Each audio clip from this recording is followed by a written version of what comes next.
Hi guys, welcome back to another video. Today I'm going to be showing you guys how I take a physical drawing and turn it into a digital painting by using a combination of Adobe products, Lightroom, Photoshop, and Fresco. I think it's a valuable process to just experiment. That way you have a low stakes environment to see, how you might want to take a drawing and turn it into a painting, or if you just want to realize it in a way that you feel like the drawing lets you down on a little bit. It's a fun process to learn. It can be, really rewarding to bring your monochrome drawings to life. So anyways, I thought I'd show you guys how I approach that. Leave a comment letting me know what characters from games, movies, comic books, etc. you might like to see drawn. I'm happy to take suggestions. Make sure you like and subscribe, and let's get into it. Alright guys, so the first thing you want to do is get your physical drawing onto your computer. I do that by just using a DSLR camera and taking a photo and bringing it into Lightroom. And in Lightroom, you can kind of start setting yourself up for success with your painting by doing a few things with the settings. You can also experiment here just to see, how your drawing looks when you move some sliders. In general, I try and take away some of the texture. I find that kind of helps with the painting process we're going to be doing. So I reduce the texture and then I'll save it. And then I open up Photoshop. And basically the process we're going to be doing here is we're trying to get to Adobe Fresco. So in Photoshop, I will open up the drawing, and from there I'm just going to basically use Photoshop to convert it to a PSD file because Fresco needs that PSD file to work with. You could use Photoshop to honestly just do the whole painting. It's a very similar process between the two programs. Fresco is maybe a little better for people who are trying to do content creation because it has a really nice time-lapse capture feature embedded into the program. So that's what I generally kind of use Fresco for. Also, Fresco has access to, and again, Photoshop has this too, but Fresco has some nice brushes. You can kind of have ones that mimic oil painting, or there's others that help with watercolor painting, and it's just a nice feature to have. And I tend to like to watercolor a lot when I'm colorizing my drawings. There's some cool things you can do there to help. Watercolor also creates some pretty cool backgrounds with the way the flows blend. I also want to give the disclaimer that I am not a tremendous Photoshop user. I don't even have like a digital pad and a stylus or anything that I use. I just use mouse and keyboard and kind of go with it. So I'm not maybe the best person to take advice from, but I'm just enlightening you to a process that helps. So anyways, right now I'm going to be saving the file as a PSD.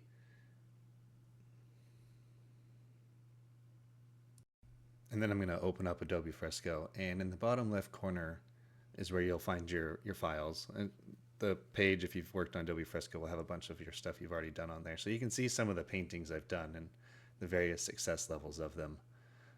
But here we are in Adobe Fresco, and the first thing you want to do is, well, you'll notice right now that even though I reduced the texture of the Frankenstein drawing in Lightroom and Photoshop, it still comes in kind of highly textured in Fresco. So that's why I make the recommendation to reduce texture a little bit.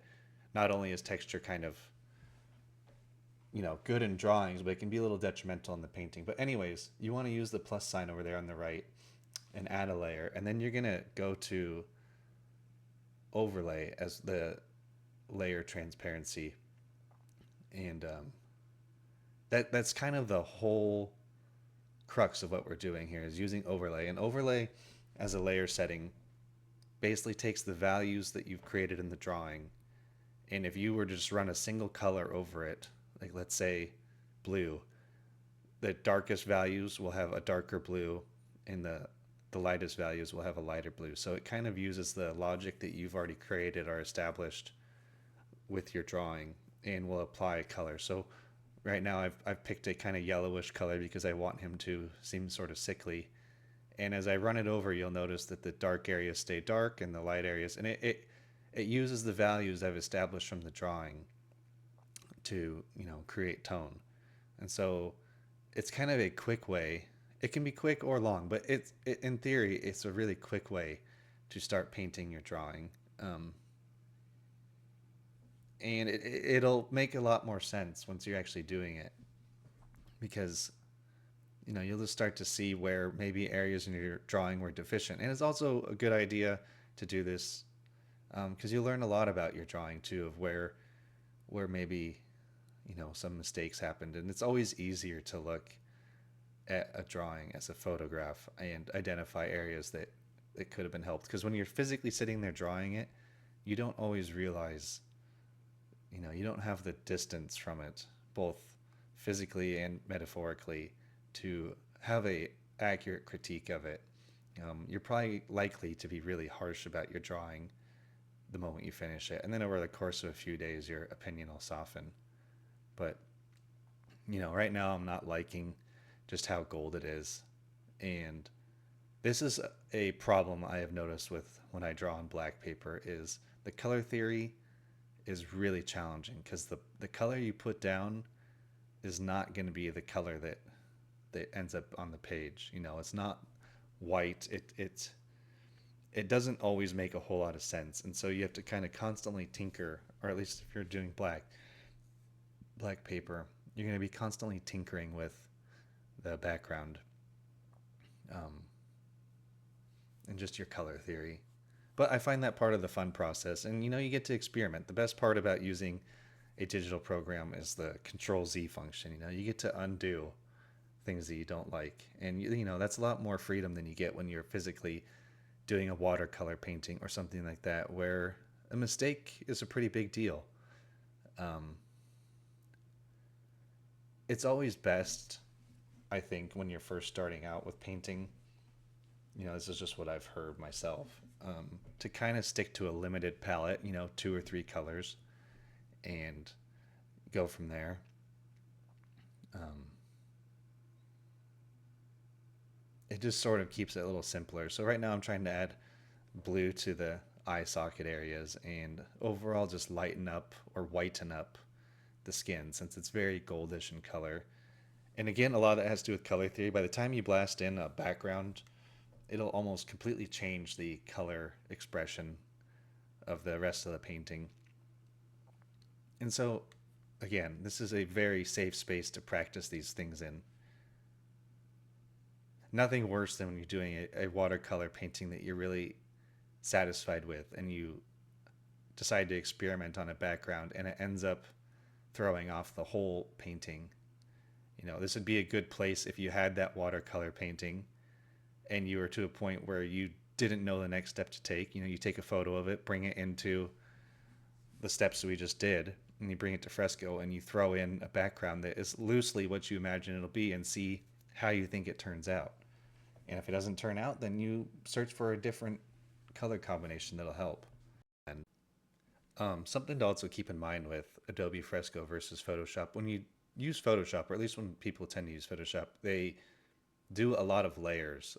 Everything is on a different layer, and in Photoshop it makes a lot of sense, and it still might make a lot of sense to Photoshop users who use Fresco. And this might be more of just a personal me thing, but I tend to do a lot of my painting in Fresco in a single layer, at least for areas that are cohesive in their color palette that I'm looking for. So the whole face might just be on one layer, because if I create an additional layer on top of it, and of course choose the overlay function again, not only does it change the intensity of the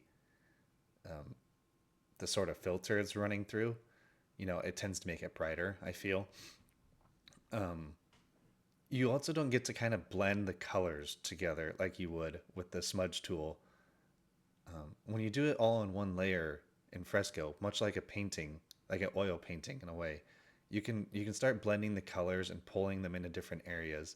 And when they're just on different layers, that is not as feasible, at least in my experience. And again, I am not a tremendous Photoshop user or Adobe Fresco user. These are really rough things that I do to just try and bring my drawings to life or create something a little different than what I imagined, or highlight certain things that I wish I could have accomplished in the drawing that for whatever reason I wasn't able to. So that's just a piece of advice that you could play around with yourself is, are you going to be doing lots of new layers that use the overlay feature, or are you going to just kind of paint, like a whole face on one layer? And so, yeah, you'll find your preferences. But I just wanted to give you something that I have figured out. And I will end up using another layer over the top, probably eventually when I want to start putting in more precise details, particularly adding highlights or things like that again that I felt got lost. And another aspect of Fresco or just any of the photo creation programs is that you have a lot of tinkering you can do. So just over there in the settings, you can pull the slider for layer opacity if you feel like your values are right or your colors are right, but the values are too high or low, you can adjust them. And I kind of like the punchier version right here. And anyways, you just have a lot you can do. And so I'm going to be adding another layer once again, overlay layer. And this time it's going to be for the hair because I just feel like the hair is going to help me start visualizing what exactly is going to be going on here. So I'm just doing a black, and I just set the opacity of the black to 50, just because it's a number that's kind of even in the middle, and I don't have to think too much about if what it all means. Another thing I like to do and use the program for is to add deeper and richer blacks than I could accomplish in real life. We don't have that sort of, even if you're using charcoal, the black you'll get from it is not the same as a digital black that allows you to really punch in some high contrasty areas. So I'll use that in the hair or even underneath the cheekbones and like in the nasal cavity up there. It's just a nice darker black than I could achieve in real life to create some of that depth. All right, guys, so here's a time lapse of what we did here. I think it was about a 40-minute painting. I have spent way longer on paintings, sometimes like 10, 15 hours. So it's not going to be the best, but it was a demonstration, and I just wanted to illuminate you guys to a process that I feel could help transform some of your drawings into really cool paintings. I hope you found the video useful. Leave a comment, like, subscribe. Thanks for watching. Peace.